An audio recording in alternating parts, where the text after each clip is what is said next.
বিধায়ক আমিনুল ইছলাম জুৱাৰীৰ খেলৰ মুখ্য অতিথি। পিছে কথা আমাৰ নহয়, খুদ বিধায়কে সামাজিক মাধ্যম ফেচবুকত প্ৰকাশ কৰিছে।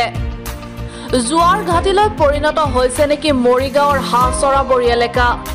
কোন জুৱাৰীসকলৰ ছত্ৰছায়াত চলিছিল হাঁহচৰা ক্ৰিকেট মেচখন? কি অংকৰ বিনিময়ত হাঁহচৰা খেলক লৈ বিধায়ক আমিনুল ইছলামে মুকলিভাৱে জুৱা খেল চলাৰ প্ৰচাৰ চলাইছে? চাওঁ আহক আমাৰ এক বিশেষ প্ৰতিবেদন। বিতৰ্ক যেন পুনৰ লগ এৰা নাই বিধায়ক আমিনুল ইছলামক।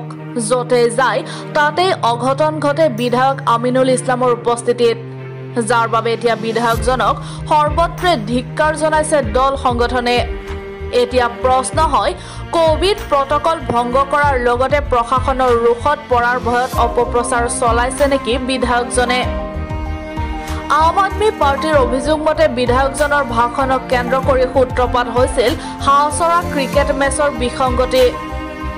একাংশৰ অভিযোগ অনুসৰি বিধায়ক আমিনুল ইছলামৰ উপস্থিতিত কোভিড প্ৰটকল ভংগ কৰি ধিং সমষ্টিৰ হাঁহচৰা খেলপথাৰত হাজাৰ হাজাৰ লোকৰ সমাগম ঘটিছে। উল্লেখযোগ্য যে খেল চলি থকাৰ মাজতে থ্ৰ'বলক কেন্দ্ৰ কৰি কাজিয়াৰ সূত্ৰপাত হৈছিল। উত্তেজিত দৰ্শকে খেলপথাৰখনত আচবাব নষ্ট কৰাৰ লগতে চকী দলিয়াইছিল। আনকি আৰক্ষী আৰু উত্তেজিত লোকৰ মাজত হতাহতিৰ দৃশ্যও পোহৰলৈ আহিছে। কিন্তু বিধায়কজনৰ কোভিড প্ৰটকল ভংগ তথা সংবাদ মাধ্যমৰ পোহৰলৈ অহাৰ কথা নিজৰ নাক কাণ বচাবলৈ তথা প্ৰশাসনৰ ৰোষত পৰাৰ ভয়ত বিধায়কজনে সামাজিক মাধ্যম ফেচবুক পেজত বিধায়কে নিজৰ দুখ ঢাকিবলৈ খেলখন জুৱাৰীসকললৈ দুখ ঠেলি দিয়াত জাঙুৰ খাই উঠিছে দল সংগঠন। উল্লেখযোগ্য যে ইয়াৰ পূৰ্বেও বিধায়ক আমিনুল ইছলামে কিছুদিন পূৰ্বে উপস্থিত থকা আন এখন কাবাডী খেলতো কোভিড প্ৰটকল ভংগৰ বাবে সংবাদ মাধ্যমত ব্যাপক সমালোচনাৰ সন্মুখীন হৈছিল।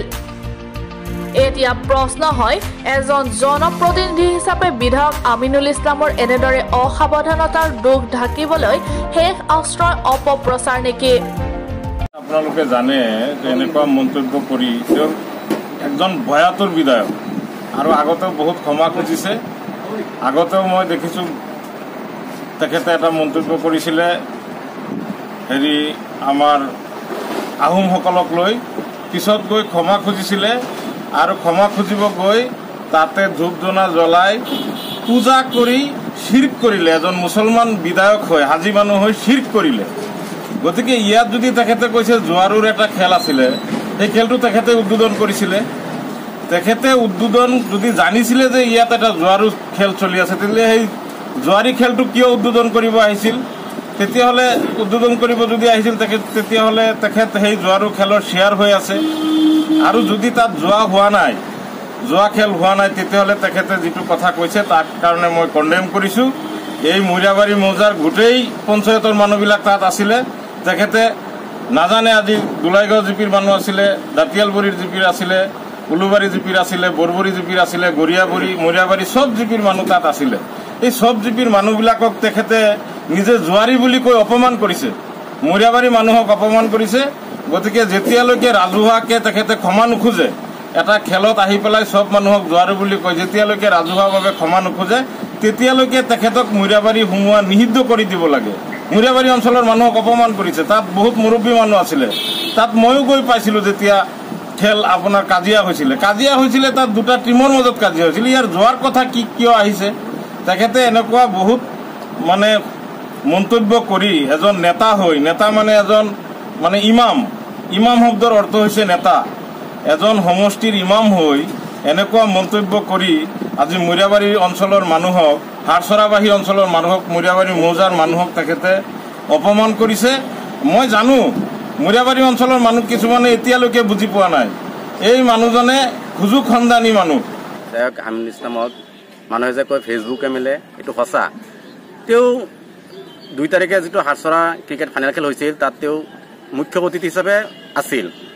আৰু আমি শুনামতে গম পাইছোঁ তেখেতৰ কেতিয়াবা এই খেল বন্ধ কৰি তেওঁক বোলে ভাষণ দিবলৈ দিছিল, তেতিয়া ৰাইজ উত্তেজিত হৈ গৈছিল।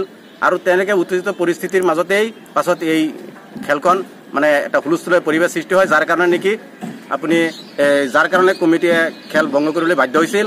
আৰু বিধায়ক আমিনুল ইছলামে তেখেত এজন জনপ্ৰতিনিধি তেওঁ যিটো খেলত মুখ্য অতিথি হিচাপে অংশগ্ৰহণ কৰিছে সেই খেলত ইমান মানুহ হৈছে য'ত নেকি কোভিড প্ৰট'কলৰ কোনো নিয়ম নীতি মানা নাই সি নিজেও মাস্ক লগোৱা নাই সি নিজেই মাস্ক নোহোৱাকৈ এনেকুৱা ৰাজহুৱা এটা খেলত তেওঁ কেনেকৈ অংশগ্ৰহণ কৰিলে আৰু তেওঁ যিটো বাহা সংবাদ মাধ্যমত প্ৰচাৰ কৰিছে এই ছ'চিয়েল মিডিয়াত প্ৰচাৰ কৰিছে যে কিছুমান জোৱাৰীৰ কাৰণে তেওঁ খেলটো উপভোগ কৰিব পৰা নাই এইটো যদি জোৱাৰীসকলে খেলটো পাতিছে তেনেহ'লে আপুনি কিয় এইটোত চিফ গেষ্ট হিচাপে যাব লাগে আমিও জানো আপুনি টকা দি পেলাই এইটো খেলত আপুনি গৈছে চিফ গেষ্ট হৈ পেলাই আপুনি ৰাইজৰ কাম নকৰি বিভিন্ন ধৰণৰ খেলত অনুষ্ঠানৰ প্ৰতিষ্ঠানত আপুনি নিজে টকা দি পেলাই তাত গৈ চিফ গেষ্ট হয় আৰু এতিয়া মানুহক কৈ আছে যে জোৱাৰীৰ কাৰণে আপুনি খেলটো উপভোগ কৰিব পৰা নাই আপোনাক সকীয়াই দিছোঁ আপুনি আমাৰ সমষ্টিবাসীক এনেকৈ লজ্জিত নকৰিব যিটো মন্তব্য কৰিলে এইটো অতি দুৰ্ভাগ্যজনক আৰু লজ্জাজনক কথা কিয়নো যোৱা 2 তাৰিখে মৰিগাঁও জিলাৰ হাৰচৰাত যিটো ফাইনেল ক্ৰিকেট খেল অনুষ্ঠিত হৈছিল সেই খেলখনৰ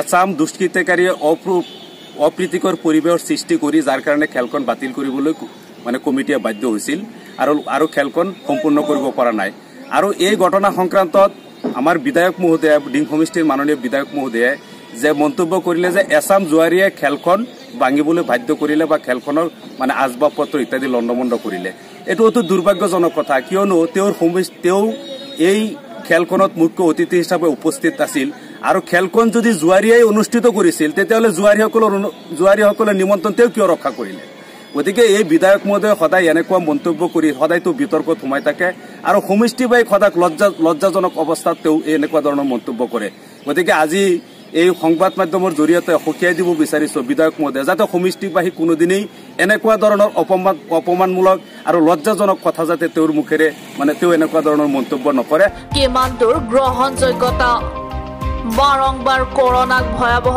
গুৰুত্বহীন বুলি বুঢ়া অংগুষ্ঠ প্ৰদৰ্শনেৰে গোটেই সমাজক ধ্বংসৰ মুখলৈ ঠেলি দিয়াৰ আঁৰত কি ৰহস্য লুকাই আছে প্ৰশাসনে এনে লোকৰ বিৰুদ্ধে কিবা ব্যৱস্থা হাতত ল'বলৈ সাহস গোটাবনে মৈৰাবাৰীৰ পৰা ইছমাইল হুছেইনৰ প্ৰতিবেদন আজিৰ খবৰ